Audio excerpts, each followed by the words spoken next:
Gentlemen, and this is one of those conversations that I love having Crispy here because he gives you the crispy truth even though you don't want it. But this is the kind of conversation because he's a tech guy. And I'm talking about you, Fuzzy Belvedere, because I find it incredibly amusing that there are people trying to use a game that's not natively played from 2011 on this thing. There's no way you how dare you call this an Xbox? It's not just, I mean, I don't know. It's kind of branded an Xbox. It's got a freaking Xbox button on the thing.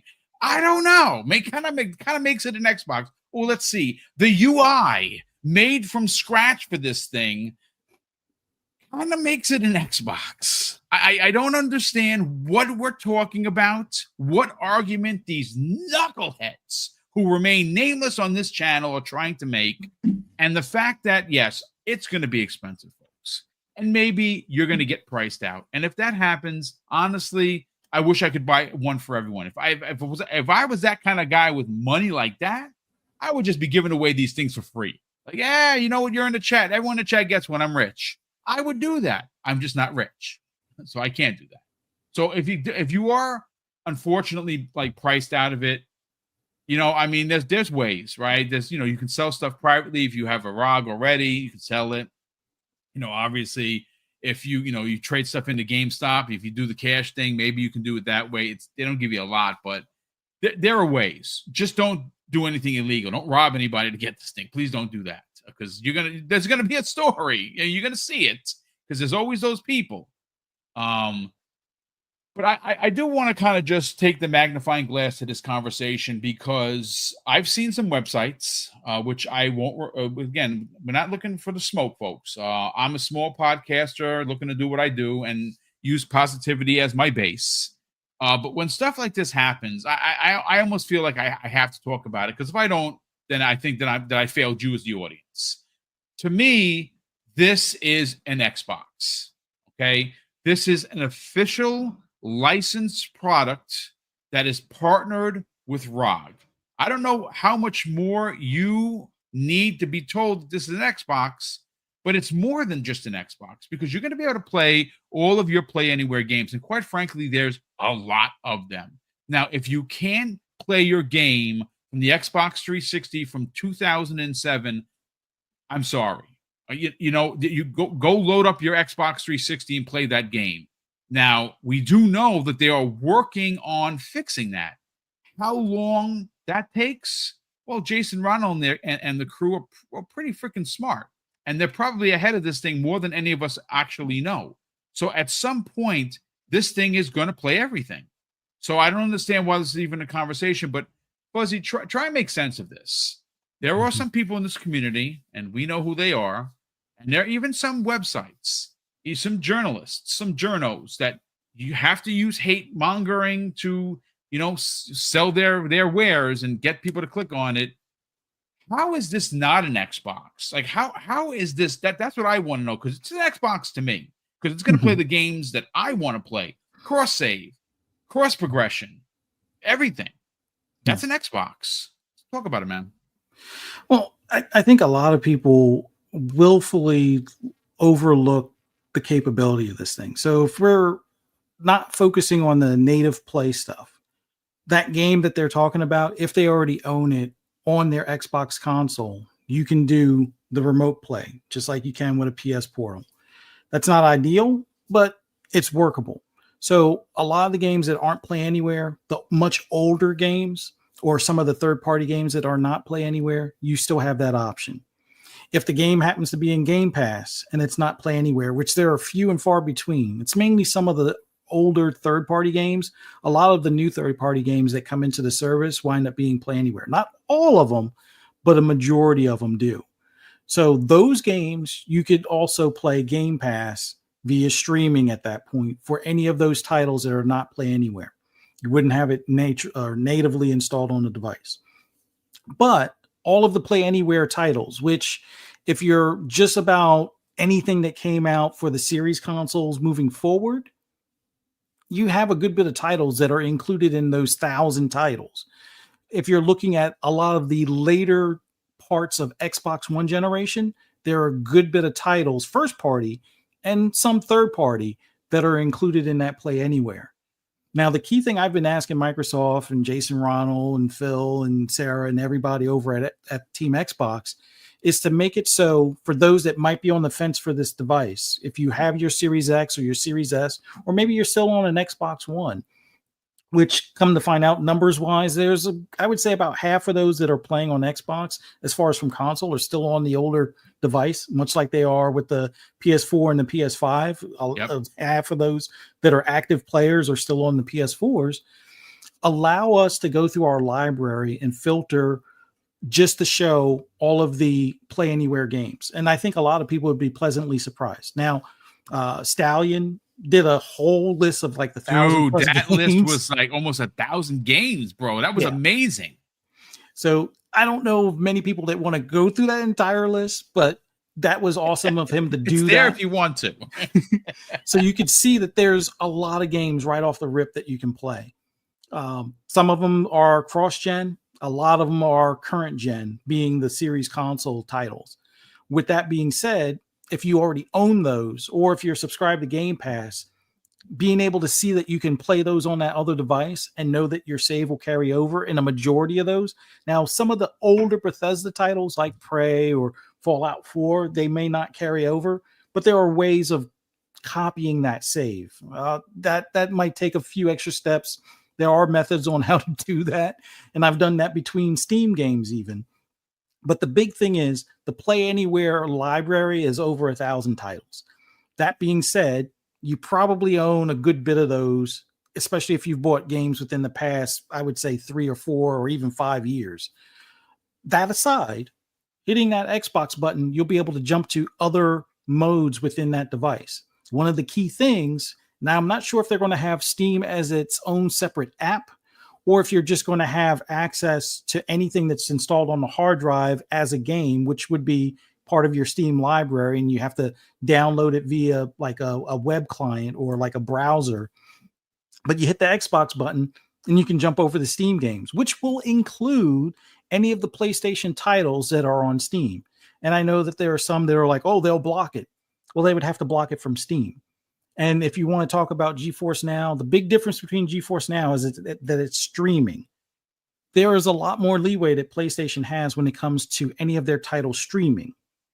And with it not being beholden to a physical store like Steam, that's where they get away with blocking some of that from, being GeForce Now's titles being playable on a series console. But they don't have that luxury when it comes to the Xbox Ally or Ally X, because it's just going to look at it as a Windows device from their standpoint. And unless they're going to block all Windows devices, which would mean 90% of the PCs, the 10% that are running, Linux or something like that, they might be able to get away with. But yeah, they're not going to do that. And Steam would kick them out of the store if they were to pull some nonsense like that. So that being said, this device will be able to play your Xbox Play Anywhere titles, any of your Steam library, any of your Epic library that a lot of people, including myself, have downloaded a lot of those free games over the years. If you've been doing that and you're not the PC player, but you've been on console and you figure, it's a free game, why not, redeem it or whatever. Now you have that entire library, which I think mine is pushing somewhere around 44 titles at this point. Now you have that ready to play on this device. And if you did the same thing with GOG, when they've had those sales where they had 50 games for like $1 or something like that, you have all of those titles that you can play on this device. So is it an Xbox? For all intents and purposes, as far as I'm concerned, not just the Xbox logo being on it or the launch screen where it shows the Xbox logo, but the fact that you can easily play console or games from your console by remote play, or even doing the streaming through Game Pass. The fact that you'll have access to PC Game Pass and anything that's Play Anywhere on that within the Xbox ecosystem tells me it's an Xbox, pure and simple. Now, can you do a lot of this stuff with the ROG Ally, the standard one that doesn't have the Xbox button? Sure. But you'll have to go through a few hoops on some of the stuff to make it as easy or as functional in comparison. The big difference is going to be the UI. The UI for the Xbox Ally is going to be more like what you would expect on a console. When you look at the ROG Ally, the regular ROG Ally, it's basically like a Windows laptop or Windows desktop on a smaller screen. And you don't have a mouse unless you hook one through a hub or through a dock or something to be able to navigate as smoothly as if it was a regular PC. So those with a regular ROG Ally, you'll be able to do this, or you can already do this on your own, but you're going to have to go through the motions or through the steps. And a lot of people that are console primarily or console players that have tackled that, a lot of them have either sold or traded in or just let the ROG Ally collect a little bit of dust, because it is a little cumbersome as far as getting all that to work. Right here, brother. You know, I got one. I got the original, and you know where it sits? In the case. It's all ready to go, but it's too PC for me. That's I mean, the Armory Crate works fine, but it's not what I want. And this new device is exactly what I want. Yeah. Now, it's not to say that game over for anybody that has the older device. If you choose to, you can hang on to that. And a year after the Xbox Ally is released, they may offer a firmware update to have similar UI. That's still in question at this point in time, but we'll see how functional that is. Now, the drawback in comparison is going to be the chipset. These new Xbox Allies are going to be the Z2A and the Z2 Extreme. Yep. The Ally X that a lot of people may have bought, you know, last year or early part of this year, it's going to be a full generation ahead of that chipset. That may not seem like the biggest of deals, but we're talking about RDNA 3 versus RDNA 3.5, let's say, which I don't feel like going into the whole spiel of how technical the difference is, but just know that this is going to be more on par with the next generation of consoles, whether they're full RDNA 4 or possibly even RDNA 5 if they do wait until a full 2027 or late holiday 2027. But this will be more on par with that and more compatible between the games. The only drawback at that point might be the visual fidelity as far as, you know, other features that, let's say RDNA 5, which I think they're going to call it something different. They were supposed to call it like WRNA or something along those lines after 4. But when that changes, the big difference is their version of frame gen for AMD might be the big difference when that next Xbox console comes out. But if this thing already has 24 gigs of memory, chances are you're going to run everything 60 frames or better if you choose to, unless you're, you know, trying to run it at 4K when you port it over to your TV, which you can do with these if you buy a dock or a hub, which you can buy the cheap ones on Amazon for $20. I recommend ones that are usually in the $40 to $60 range. Some of the more expensive ones will just give you more peripherals, so that way you can have a mouse and keyboard if you choose, or you can, you know, wire in your controller and charge it, or have, you know, multiple monitor setups or multiple HDMI outputs and things like that. But with that being said, this device, if you were considering going into the PC space, this might be the happy go-between before you spend $1,500, $2,500, or $3,500 on a big gaming rig. This being hooked to a dock could fill that bill for you for the most part. And the only thing that you might notice is that, let's say 2 years from now, when the Unreal Engine 6, let's say, drops, you might notice that, oh, you're capped out at 70 to 90 frames with your 24 gigs that you can't really upgrade at that point. But you might be able to, because it seems like the way this is designed, it's forward thinking. You might be able to do an external video card, which I know this is probably going far left for a lot of people technically, but this thing is, I would say, not completely future-proof, but somewhat future-proof to the point where if you do get one of those hubs and you want to do like an external video card, you can.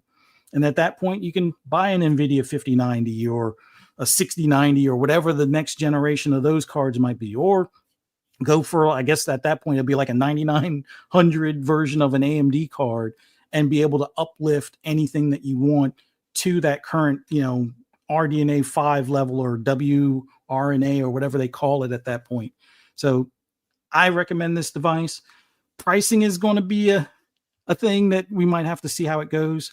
I'm figuring $650 and $850.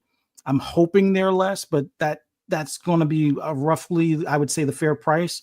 If tariffs kick back in, we might see 700 and 1,000. But Jesus, I would say start saving now, or start considering what devices you might want to trade in to uplift or upgrade to that.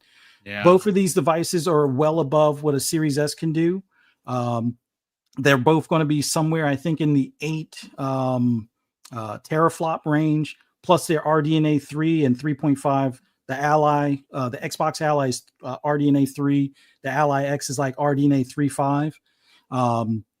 As far as visuals, if you were to compare it to a Series X, this has more memory because the memory on the Series X is limited at 16.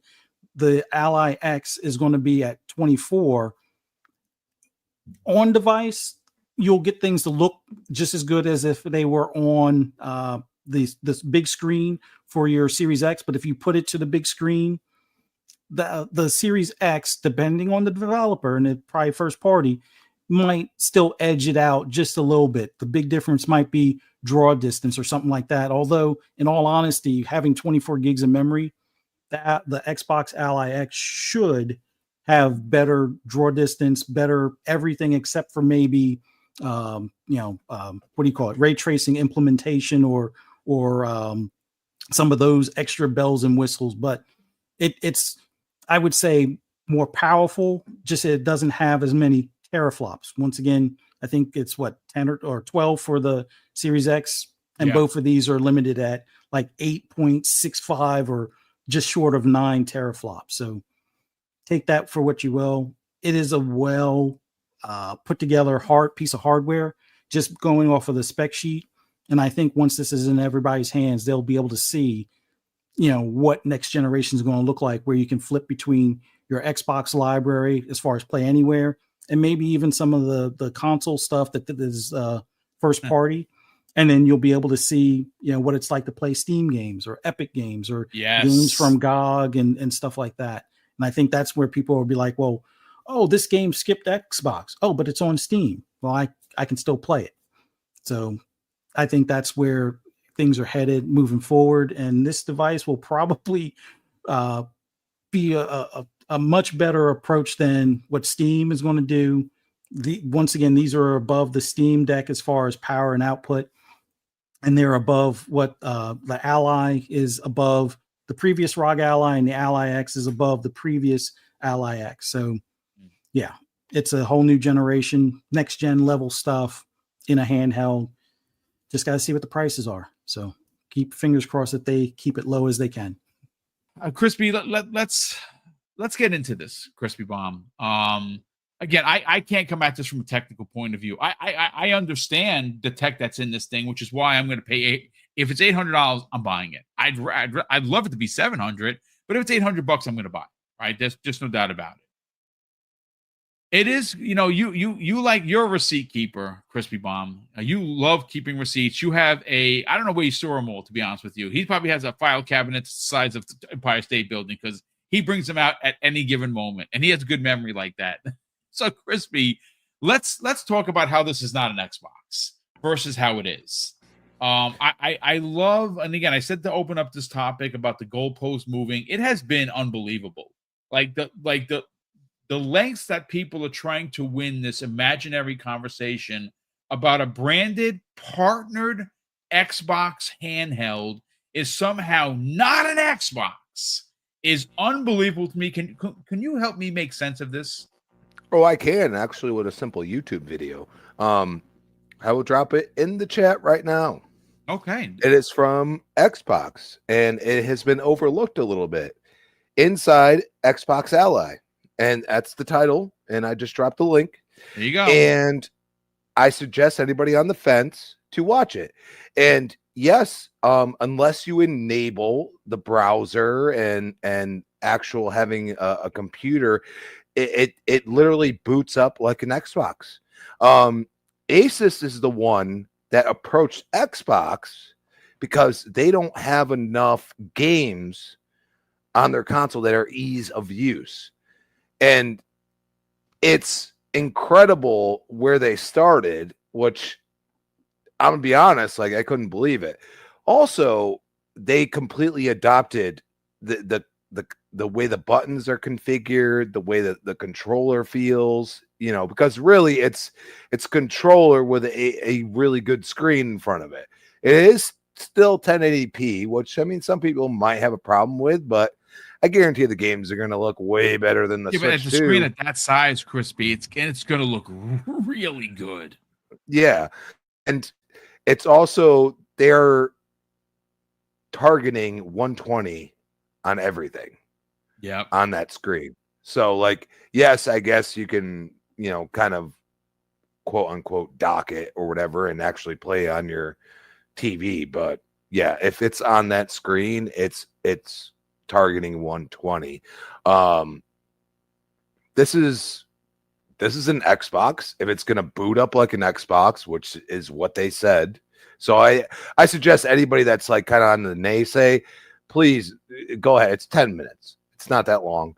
Just go and watch. They're very quick to the point. They explain everything.